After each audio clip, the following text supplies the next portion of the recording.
Imagine por um instante que a vida pode dar uma reviravolta tão profunda que você mal reconhece a pessoa que já foi. Essa é a história de Alana, uma mulher que enfrentou o abismo da exploração e encontrou forças para renascer. Hoje, ela está aqui para compartilhar uma jornada que começou com a solidão e a busca por algo que preenchesse um vazio que parecia impossível de superar. Desde pequena, Alana carregava uma dor silenciosa. Sofria bullying na escola, o que minava sua autoestima, e cresceu sentindo que algo fundamental faltava em sua vida. Criada pela tia, que chamava de mãe, e pela prima, sempre teve a sensação de que não pertencia de verdade àquela família. A ausência da mãe biológica só reforçava essa ideia de abandono. Quando a adolescência chegou, as perguntas sem resposta se multiplicaram. Por que ela não era suficiente? Por que não se encaixava em lugar nenhum? Foi nessa época que a internet se tornou sua fuga. Com um computador no quarto e um celular nas mãos, ela mergulhou em um mundo onde a idade podia ser facilmente disfarçada. Naquela época, as redes sociais e salas de bate-papo não tinham os filtros de hoje, e bastava um clique para se conectar com quem prometia atenção e compreensão. E foi assim que ele apareceu.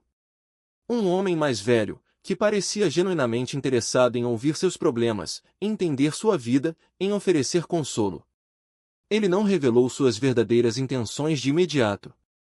Em vez disso, foi construindo confiança, explorando suas inseguranças, moldando suas percepções. Era um jogo perverso de manipulação, e Alana não percebeu que estava sendo preparada para algo muito pior. Aos poucos, a situação se agravou. Ela começou a fugir de casa, a se rebelar contra qualquer forma de controle. A atenção daquele homem, que a chamava de bonita e especial, era como um bálsamo para sua autoestima destroçada.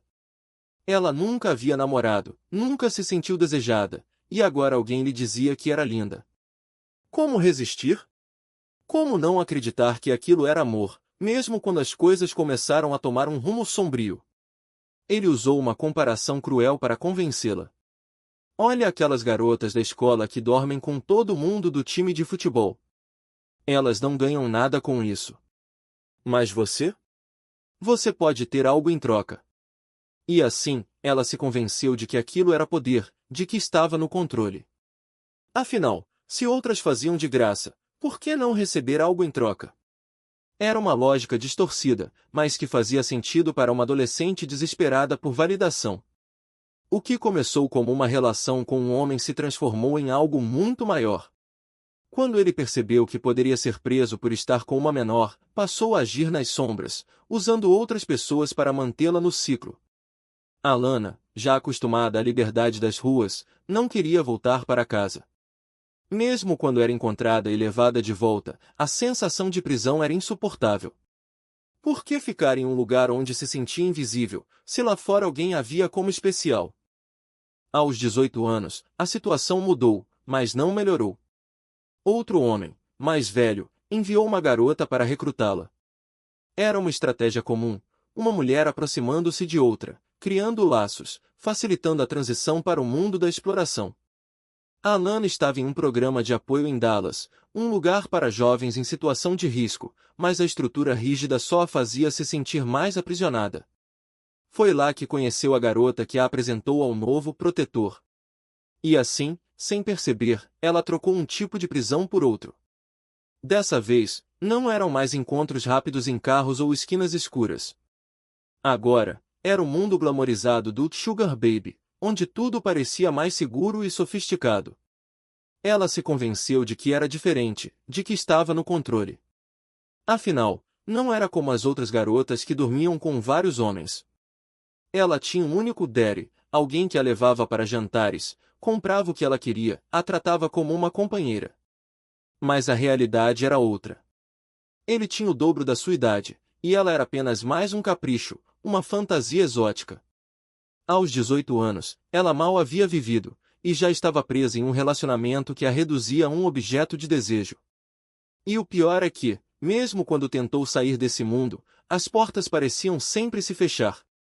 Ela chegou a pensar em dançar em clubes, mas ele preferiu manter a garota que a recrutou no papel de dançarina, enquanto ela continuava no jogo do Sugar Baby.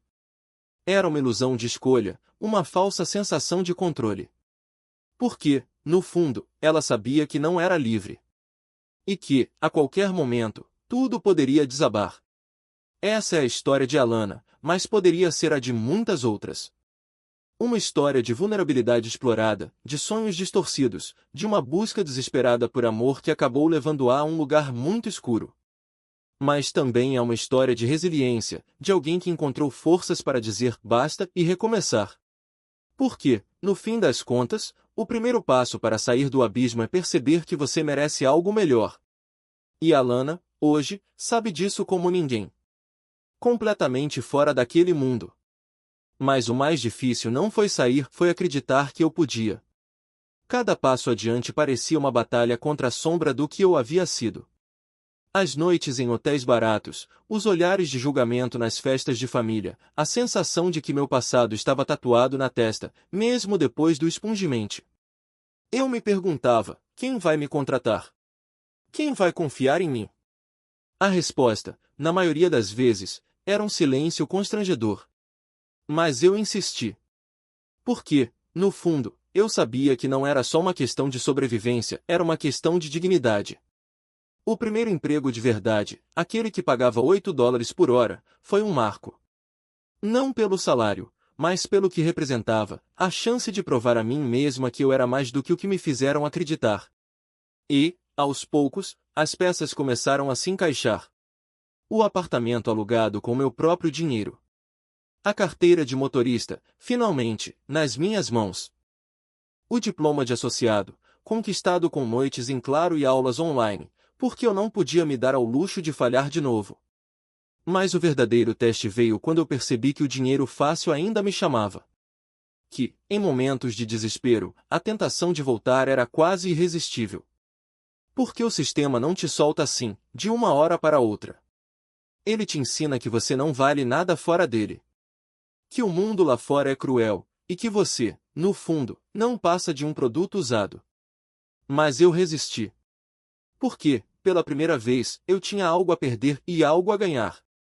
Hoje, quando olho para trás, vejo que não foi só uma história de superação. Foi uma história de redefinição. De aprender, da maneira mais dolorosa possível, que o amor próprio não é um luxo, é uma necessidade. Que a liberdade não é apenas sair de um lugar, mas acreditar que você merece um novo começo. E que, por mais que o passado tente te arrastar de volta, ele não tem poder sobre quem decide, todos os dias, que vale a pena lutar. Porque, no fim das contas, a vida não é sobre onde você começou e é sobre onde você escolheu ir. E eu escolhi ir em frente. Mesmo quando tudo parecia impossível. E então, veio o momento em que a verdade se revelou não como um sussurro, mas como um trovão. Algo dentro de mim se quebrou, não por medo, mas por uma clareza tão brutal que não havia como ignorar. Eu assisti aquele testemunho e, de repente, tudo fez sentido, as coincidências que não eram coincidências, os resultados que chegavam rápido demais, a sensação de poder que vinha com um preço invisível. Não era magia. Não era conexão espiritual. Era um acordo silencioso, e eu tinha assinado sem ler as letras miúdas. Porque o diabo não chega com chifres e cheiro de enxofre. Ele chega com o que você mais deseja, pertencimento, controle, respostas para a dor que ninguém mais entende. Ele chega com penas no chão e sonhos que parecem visitas de quem já se foi. Chega com a promessa de que você pode ser a exceção, de que suas boas intenções anulam as consequências. Mas intenções não mudam a natureza das coisas. A água benta não deixa de queimar só porque você acha que está abençoando sua casa. E ali, diante daquela tela, eu entendi, eu não estava brincando com fogo. Eu estava dentro dele. E o pior? Eu nem sabia que estava queimando. Mas Deus não nos mostra a verdade para nos afundar, Ele a mostra para nos tirar do fundo. Então, naquele instante, eu fiz a única coisa que fazia sentido, parei. Não foi um processo limpo, não foi um clique de agora estou salva. Foi um desespero de joelhos, um choro que não tinha palavras, uma oração que saiu mais como um grito do que como uma súplica. Porque quando você percebe que passou anos dançando com o inimigo achando que era seu parceiro, a vergonha é tão grande quanto o arrependimento. Mas aqui está a parte que ninguém te conta sobre a redenção, ela não exige que você seja perfeita.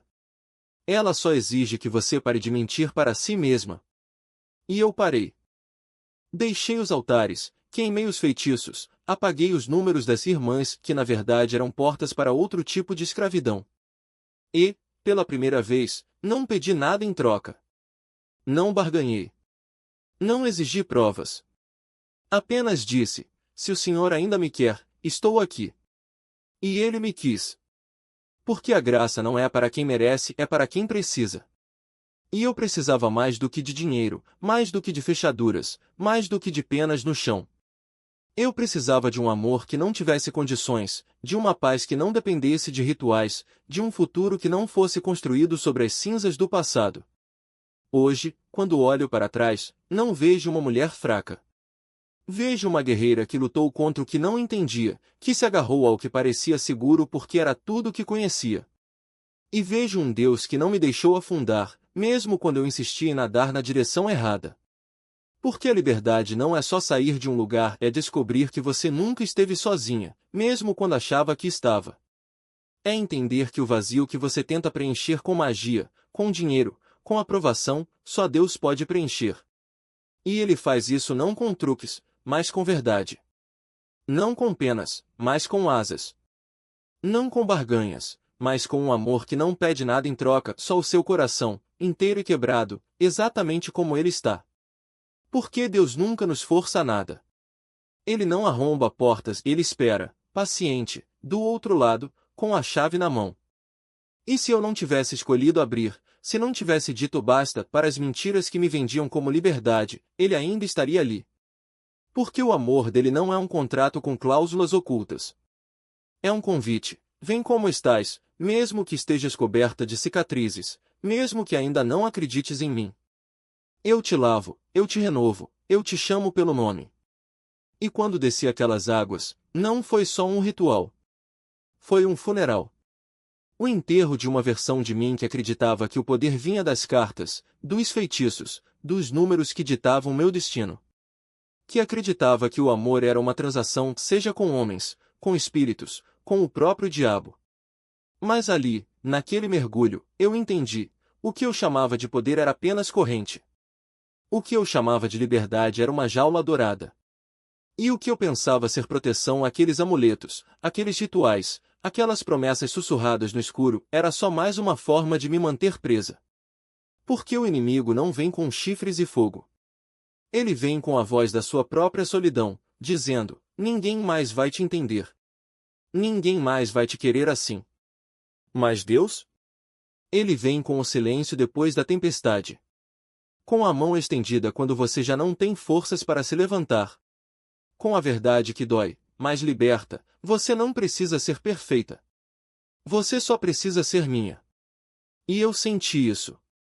Naquelas noites em que o sono me traía, quando o medo me paralisava e eu sentia algo errado no quarto, algo que não era humano, algo que se alimentava da minha vergonha, dos meus segredos mais sujos.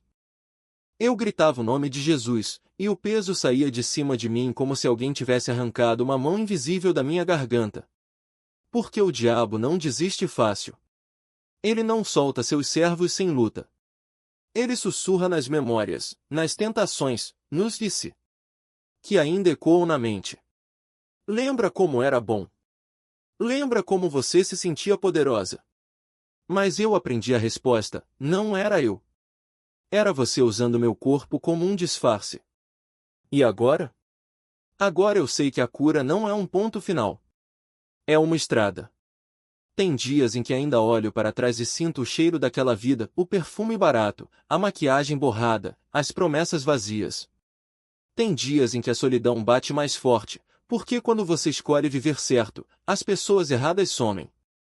Amizades de anos se dissolvem como açúcar na chuva. E dói. Mas dói menos do que acordar e não se reconhecer no espelho. Por isso eu criei meu negócio. Não para ser famosa, não para ter um título bonito, mas porque alguém precisa dizer às meninas que ainda estão lá, você não é o que fizeram com você. Você não é o que te venderam. Você é filha de um rei que nunca te abandonou, nem quando você mesma se esqueceu dele. Eu quero ser a prova viva de que Deus não escreve histórias perfeitas, Ele escreve histórias redimidas. E a minha? Ela começou no inferno, mas não termina nele. Porque quando você entrega o controle, quando para de lutar contra a corrente e deixa Deus te carregar, você descobre que as asas que Ele te dá não são para voar sozinha. São para voar com Ele. E isso? Isso muda tudo. Você nasceu para escolher. E essa é a beleza mais assustadora e mais linda da sua vida. O livre-arbítrio não é uma armadilha, é um convite. Um convite para voltar para casa. Porque, irmã, você é filha do novo rei, herdeira de um trono que não enferruja, de uma coroa que não cai. E o caminho à sua frente? Ele não termina em um túmulo, mas em um banquete eterno, onde o próprio Deus enxugará suas lágrimas e dirá, finalmente, você chegou. Olhe só onde você está hoje. Compartilhando sua história num dia em que o mundo se veste de sombras, mas você? Você acendeu uma tocha. Você rasgou o véu do medo e deixou a luz entrar. E eu? Eu não poderia estar mais orgulhosa. Porque testemunhar não é só falar, é provar que o inferno não tem a última palavra. Que as cicatrizes não são marcas de derrota, mas de batalha vencida. Então, Alana, antes de fecharmos, eu quero que você fale com o coração de quem está ouvindo. Ore como se cada palavra fosse um abraço. Porque Deus não está de braços cruzados, Ele está de braços abertos. E a única coisa que Ele pede é que você pare de correr para Ele e comece a correr com Ele. E para você que está aí, ouvindo, eu preciso dizer, o batismo não é um ritual, é um recomeço. Não espere mais. Não deixe para amanhã o que o sangue de Jesus já lavou hoje. Você não precisa pagar por perdão, ele já foi pago na cruz. Não precisa comprar salvação, ela é um presente. E presentes não se merecem, se recebem. Sabe o que é caro? O preço da escravidão. Cada moeda que você joga no poço sem fundo do mundo, cada noite em claro tentando preencher um vazio que só Deus pode ocupar. Mas a liberdade? A liberdade é de graça. Basta dizer sim. Basta abrir as mãos e deixar ele entrar. Nós somos lavados. Nós somos livres. Nós somos família. E hoje, eu declaro sobre cada vida que ouve isso, que a paz de Cristo não seja só um desejo, mas uma realidade. Que a salvação não seja só uma promessa, mas uma experiência. Que você não saia daqui como entrou, que você saia transformada, como quem finalmente encontrou o caminho de volta para casa. Amém. Amém.